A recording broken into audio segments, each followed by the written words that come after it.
Você está assistindo ao programa Condomínio Foco na rádio CBN Maceió. Oferecimento Aço Bom Preço, Bom de Aço, Bom de Preço, Instituto Carlos Conce, a Escola de Oratória do Brasil. Hoje com o delegado Leonan, deputado estadual por Alagoas, estamos também com Hugo Torres, que é síndico orgânico e profissional, ele que realmente é autoridade no assunto. E hoje é dia de bate-papo realmente de muito, rendendo muito, né, Pedro Erlon? É sim, agora eu já virei defensor da causa pet, eu já quero saber, delegado Leonan, que punições a gente pode aplicar a essas pessoas que maltratam os pets? Quais são as medidas assim mais extremas, né? Porque a gente fala em processo, pode chegar, por exemplo, à prisão.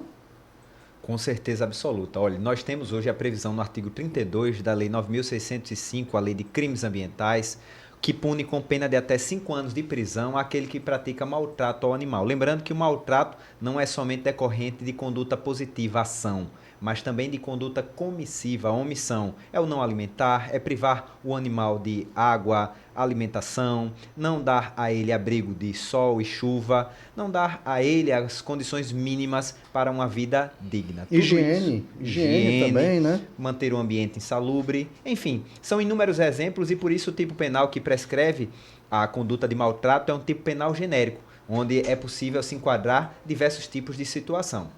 Além disso, se em decorrência desse maltrato ao animal há o resultado morte, é possível que essa pena ainda seja aumentada de 2/3, o que equivale mais ou menos a uma pena no montante de 8 anos. Portanto, estamos falando aqui de um crime bastante grave, que para mim, defensor dos animais, ainda é muito pouco. Afinal de contas, hoje um indivíduo que furta um celular, portanto subtrai sem violência ou grave ameaça, recebe uma pena quando esse furto é qualificado de 8 anos, ou seja, aquém ainda de um crime contra um ser vivo. Portanto, gostaria naturalmente que fosse levado em consideração o ser vivo que é o animal e para tanto este montante de pena fosse aumentada, mas já é algo suficiente para coibir aqueles que pensam em praticar maus tratos aos animais, o que é comum de acontecer em condomínios, voltando e trazendo já a temática para o nosso debate e que serve também como forma de orientar. Olhe, o indivíduo que traz o animal para dentro de sua residência, seu direito autônomo à propriedade privada, porém, dentro deste ambiente pratica maltrato ao animal, ele pode estar sujeito a esta pena do artigo 32. Portanto, aqui em Alagoas, nós temos, além disso, algo a mais. Uma lei de minha autoria, que já foi sancionada pelo governo do estado de Alagoas e está em pleno vigor, que diz que o síndico de condomínio, ao tomar conhecimento de qualquer espécie de maltrato ao animal, deve notificar a Polícia Civil para que aquele fato seja apurado e, consequentemente, punido. Então, essas normatizações é bom que sejam difundidas o máximo possível, principalmente aqui em Alagoas, onde infelizmente está culturalmente enraizado os maus tratos aos animais. Lembro muito bem do dia em que assumi a Delegacia de Crimes Ambientais, há cerca de 4 anos atrás, onde as pessoas achavam normal o envenenamento de felinos, as pessoas achavam normal chicotear e maltratar através da tração equina em carroças e charretes, os equinos, né, onde as pessoas achavam normal, pasmem, a zoofilia, achavam brincadeira dizer que perdeu a virgindade com um animal.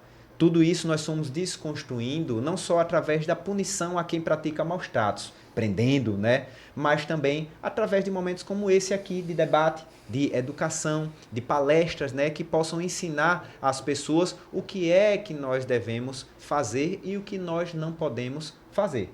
Interessante, né? Porque em 1934, portanto, vai fazer daqui a pouco 100 anos, 90 anos, o Decreto-Lei 24.645, 10 de julho de 1934, foi uma lei federal que estabeleceu medidas de proteção aos animais. 1934. O decreto foi revogado, né, depois, em 11 de janeiro de 1991.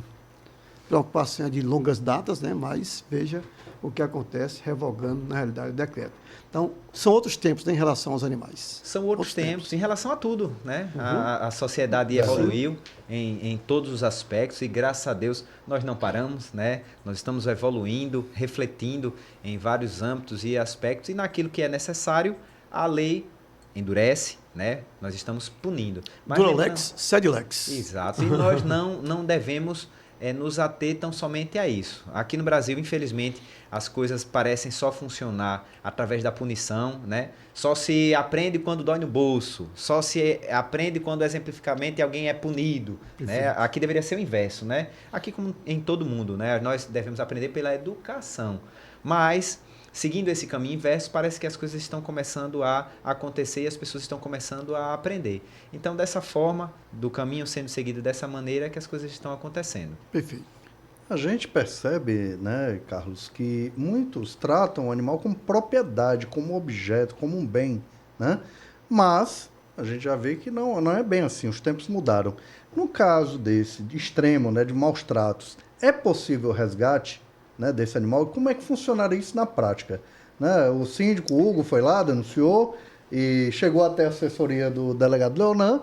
Como é que a gente faria para realmente resgatar esse bichinho que está sofrendo na mão desse dito, podemos chamar assim, tutor? Isso, podemos dizer assim, começar com o Hugo, com sua experiência, depois a cidade civil, né, e penal no caso. Não, a sua pergunta, Erlon, ela foi excelente, porque na visão dos moradores, isso é importante que todos ouçam, eles imaginam que qualquer situação é maus tratos e que eu vou ligar para qualquer centro de acolhimento, que eu vou ligar para o Dr. Leonan, que eu vou ligar para a OAB e eles vão vir recolher. Que os zoonoses vai vir recolher porque é um animal abandonado na rua. Isso não existe. A possibilidade disso acontecer é zero. Na prática, os zoonoses na né? prática só vai funcionar se for para resgatar o animal que coloca em risco a saúde pública. Doutor Leonan também, do mesmo modo, qualquer pessoa que consiga resgatar de abrigo, se o animal tiver realmente em risco de morte, na maioria das vezes sendo bem, na visão que eu tenho em relação a isso. Mas para o morador leigo, ele entende que qualquer situação, o animal tem que ser resgatado e que o síndico tem que oficiar o órgão público, que o síndico tem que entrar no WhatsApp do doutor Leonan ou de qualquer entidade de resgate. E não funciona assim.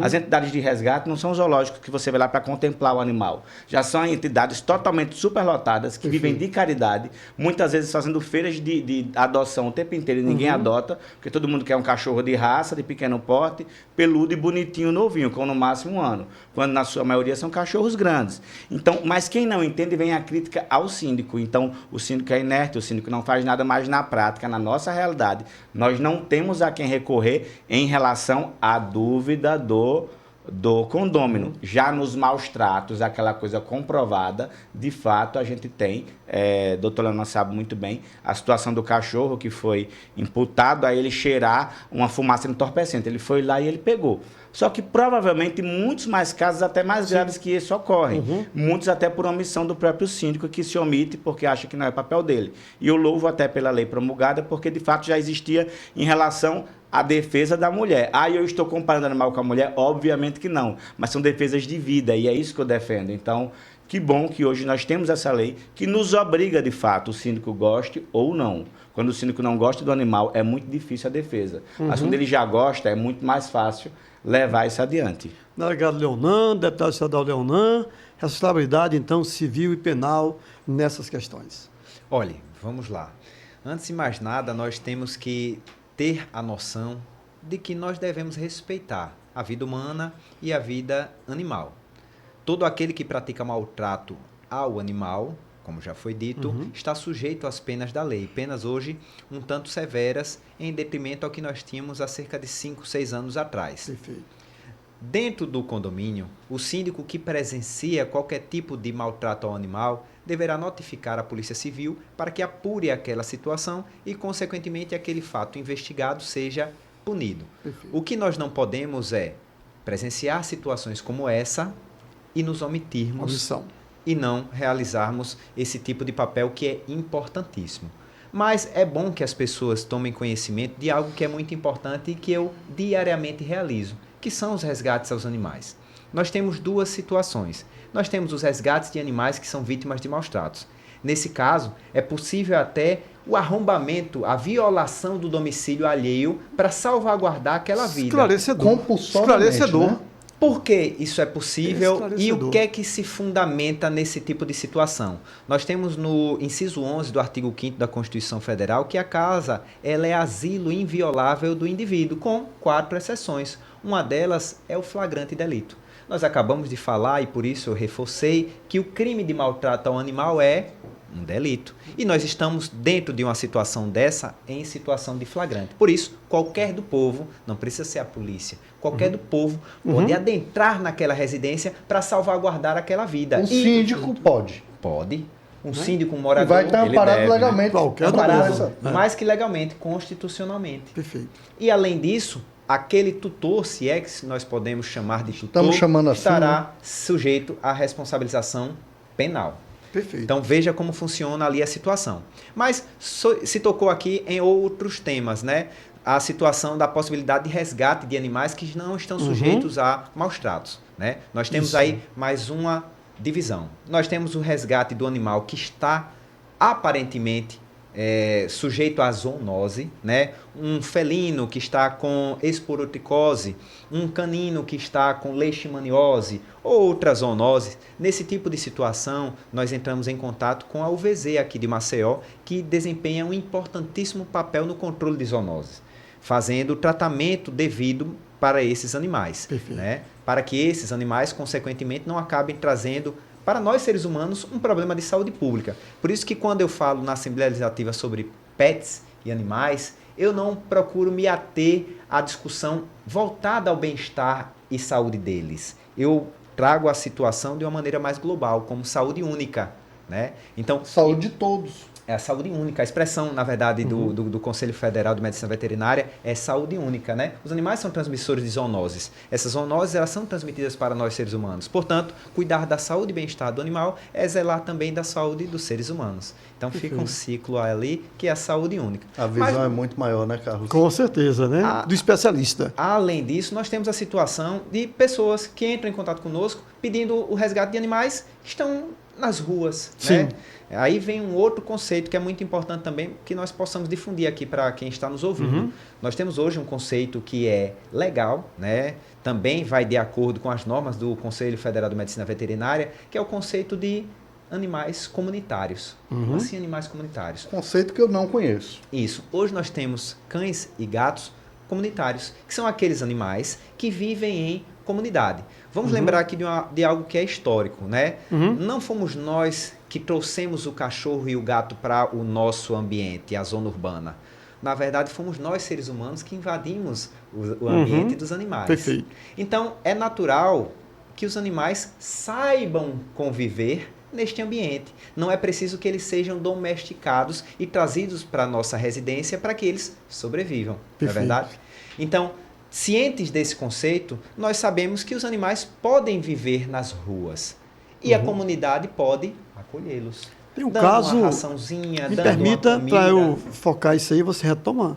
Nós temos um caso aí no Conjunto Vaticano, né? Que tem a chamada Praça dos Gatos. Isso. Então tem um amigo que mora ali próximo, quando eu falei, rapaz, é muito gato aí. Muito Na gato. comunidade fica dando comida e tal, coloca água e tal, e eles vivem lá. Isso. Só para trazer uma ilustração, Perfeito. pode E é continuar, algo por que eu favor. tenho conhecimento, inclusive nós já endereçamos à Secretaria de Bem-Estar Animal do município para realizar a vacinação, vermifugação, castração, Perfeito. né, e os testes de leishmaniose, para que a gente saiba que ali não tem animais portadores de zoonoses e que aquilo não esteja atrapalhando o convívio urbano, né, Perfeito. da sociedade.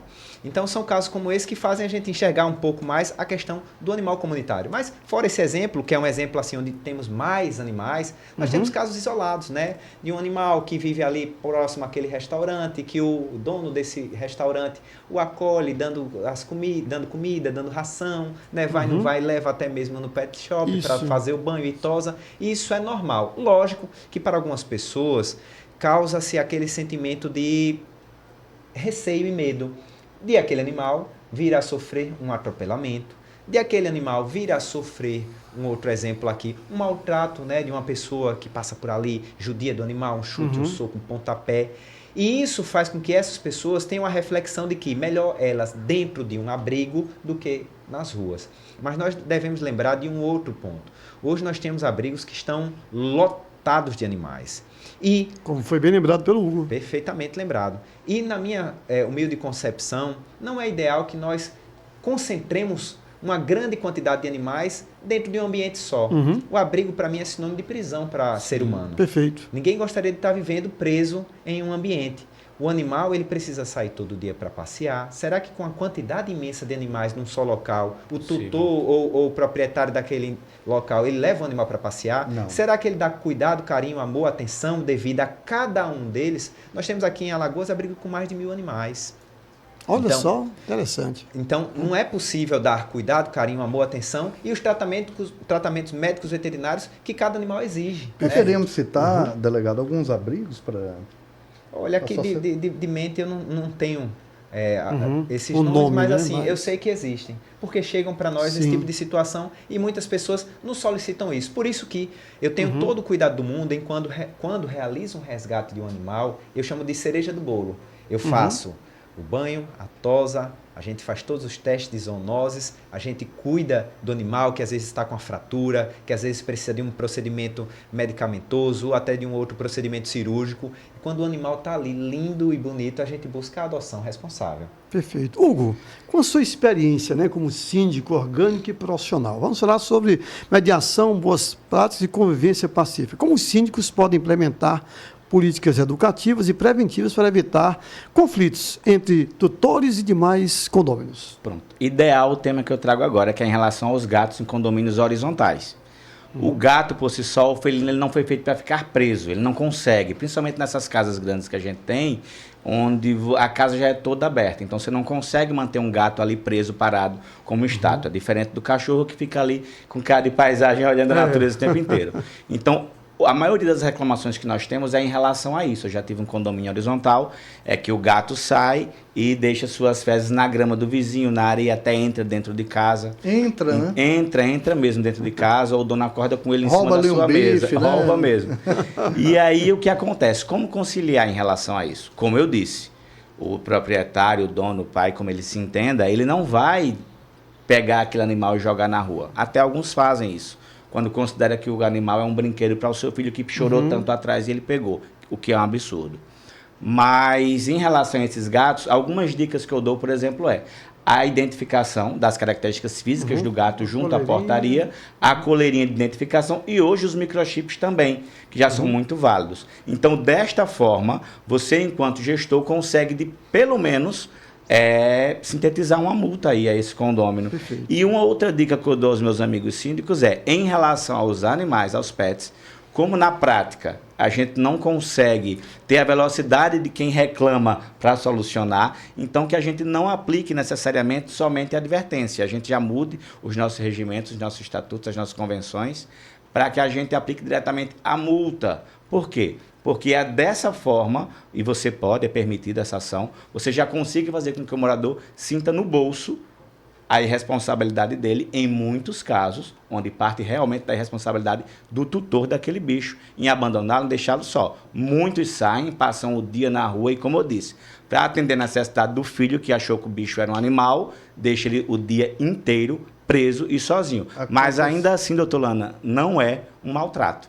E dessa forma o vizinho quer que a gente denuncie para o senhor ir lá buscar o animal. E a gente sabe que a linha ainda não está tão tênue assim. Então está distante de um maltrato ele ficar somente sozinho em casa. Só que o morador leigo ele não entende e a culpa é sempre do síndico. Vou aproveitar, deixa, Pedro, se me permite, né? E para a gente saber o que é que a Comissão de Proteção ao Meio Ambiente da Assembleia Legislativa do Estado de Alagoas, presidida pelo deputado Leonan, está, então, agindo, como é que ela está agindo nesse sentido, inclusive em relação à questão animal que está dentro do contexto do meio ambiente. Com certeza absoluta, nós já recebemos, né, diversas situações onde nós podemos debater, buscando sempre chegar num denominador comum. Perfeito. Esses casos, né, que foram aqui citados são casos realmente corriqueiros e de difícil solução. É bom lembrar, e aí eu já trago aqui um outro questionamento também, que além da situação do maltrato ao animal, nós temos do outro lado a omissão de cautela, que é um tipo penal previsto no artigo 132 do Código Penal. O que é que diz a omissão de cautela? É que o tutor do animal, nesses casos, pode ser responsabilizado penalmente se o seu animal causar dano a outrem. Dano esse que pode ser um dano físico, pode ser um dano patrimonial e por aí vai. Então, é importante que as pessoas saibam disso. Eu vou deixar meu cachorro solto para ele fazer o que quiser no condomínio.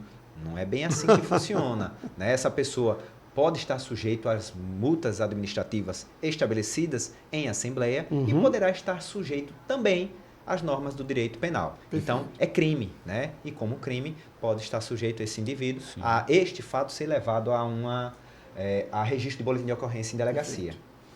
Queria aqui, para finalizar aos dois convidados, sobre a regra que muitos condomínios implementam e obrigam, né, de transporte de animais no colo. Eu queria ouvir o Hugo e o delegado Leonan. O que vocês acham dessa regra? Então, na minha visão, é uma regra absurda porque eu não posso imputar um morador a pegar um bicho, às vezes, de 10, 20, 15 quilos. E eu tenho uma situação de morador com apenas um braço, com deficiência física. Porque eu não quero que o morador, não quero que o bicho fique no chão do elevador. Bem, a criança entra molhada, deixa o elevador sujo. Você entra com o seu lixo choramingando lá, lixo, chorume de lixo. Mas o animal, ele tem que ir no colo. Então, eu, como síndico, acho um absurdo e no meu condomínio isso não é implementado. Não tem essas regras. Não tem. Voltando ao que eu inicialmente falei, sim, tudo depende, olha, do caso concreto, né? Nós não podemos criar proibições genéricas. E esse caso seria mais um caso de proibição genérica. Então, nós devemos, logicamente, buscar a convivência harmoniosa, trazendo regras onde o condomínio possa prescrever algo que seja viável, plausível, e não algo de outro mundo que acabe dificultando até o próprio acesso do condômino ao condomínio. Então, nesse caso, eu volto a dizer aquilo que disse, concordando até mesmo com o próprio Hugo, né? Nós devemos buscar o bem-estar do ser humano e também, logicamente e naturalmente, o bem-estar do animal. Perfeito. Bom, estamos chegando ao final do programa. Nós queremos agora usar aquele Se Vira nos 30, né? Pedir ao Hugo Torres para fazer considerações finais. A palavra é sua. Desde já, gratidão pela sua presença. Eu que agradeço, professor. Eu quero realmente pedir aos senhores condôminos que todos ouçam esse programa maravilhoso que nós temos na CBN, na nossa grade noturna, na nossa grade diurna, mas o principal, que vocês recolham as fezes dos seus pets para evitar contenda, que vocês evitem que seus pets urinem nos pneus dos carros de quem não gosta, nas pilastras do estacionamento. Já ajuda sim. Já ajuda bastante. Não trafeguem com seus pets nas áreas kids ou em ambientes fechados como salão de festa, áreas gourmets e piscina. E assim, eu garanto a vocês que nós vamos ter uma convivência harmoniosa. O corredor não é extensão do seu apartamento para o seu animal ficar solto nele. Escada interna do mesmo modo. Então, ajude seu síndico, seja um condômino participativo e não apenas um condômino crítico. Foi um apelo, viu? É um apelo. Desabafo, né? Mas assim, só complementando, antes desses 30 segundos finais, na verdade, se você precisa de uma norma de condomínio prescrevendo uma multa para que você venha recolher as fezes do seu animal, é porque não lhe falta outra coisa senão educação. Perfeito. Então, perfeito. Daí a gente tira. E voltando aos 30 segundos finais, gostaria de agradecer imensamente, né, a CBN, a todos vocês, Pedro, obrigado, Carlos, obrigado, Hugo também, muitíssimo obrigado aqui pelo debate, tenho certeza que foi muito enriquecedor. E aqueles síndicos de condomínio que nos ouviram, aqueles condôminos que nos ouviram aqui também, saibam que nós temos esses pilares fundamentais. Além disso, me coloco aqui à disposição de todos vocês, estou em todas as redes sociais, Delegado Leonan, @Delegado Leonan, e aberto a qualquer solicitação, dúvida de qualquer um de vocês. Será um prazer ajudar. Essas foram as considerações do deputado delegado Leonan, ele que também é presidente da Comissão de Proteção ao Meio Ambiente da Assembleia Legislativa do Estado de Alagoas, e antes de Hugo Torres, síndico orgânico e profissional. Gratidão a ambos pela presença honrosa aqui de nossa parte. O meu co-apresentador, ele que é síndico profissional, ele que é também ligado à questão do seguro predial e é expert em condomínio, Pedro Erlon, com as suas considerações finais. Queria deixar uma mensagem, né, que um condomínio organizado é aquele que consegue equilibrar o respeito à coletividade com os direitos individuais, né? E isso também se aplica aos nossos amigos de Quatro Patas. Obrigado a todos, muito feliz, hoje rendeu, viu? Rendeu, e como rendeu, merece outro. Esse foi o programa Condomínio em Foco na rádio CBN Maceió. A você, gratidão por estar nos ouvindo até agora, é uma honra realmente. Agradecer a presença hoje de forma especial de Charles Silva, ele que é o CEO da Aço Bom Preço, Bom de Aço, Bom de Preço. E a todos, até a próxima semana. Fiquem com o Repórter CBN.